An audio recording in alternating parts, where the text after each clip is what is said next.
છોટાઉદેપુર જિલ્લાના ભાવી જેતપુર અને દિવાલિયા વચ્ચે જિલ્લા કલેક્ટર ગાર્ગી જયની ઇનોવા કાર અને એક બોલેરો કાર વચ્ચે ગમખ્વાર અકસ્માત સર્જાયો હોવાની ઘટના સામે આવી છે. મળતી માહિતી અનુસાર કલેક્ટરની કાર છોટાઉદેપુરથી બોડેલી તરફ જઈ રહી હતી અને દરમિયાન અકસ્માત બનવા પામ્યો હતો.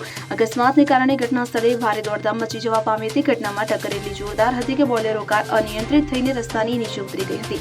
જ્યારે અકસ્માતની ઘટનામાં બંને કારને મોટું નુકસાન પહોંચ્યું હતું. જો કે સદનસીબે અકસ્માતમાં કોઈ જાનહાની અહેવાલ સામે આવ્યા નથી. Bureau report CN24 news. હવે જુઓ દેશ દુનિયાની તમામ ખબરો તમારી આંગળીના ટેરવે. ઉઠાવો મોબાઈલ અને Google Play Store પરથી ડાઉનલોડ કરો અમારી CN24 ન્યૂઝ મોબાઈલ એપ.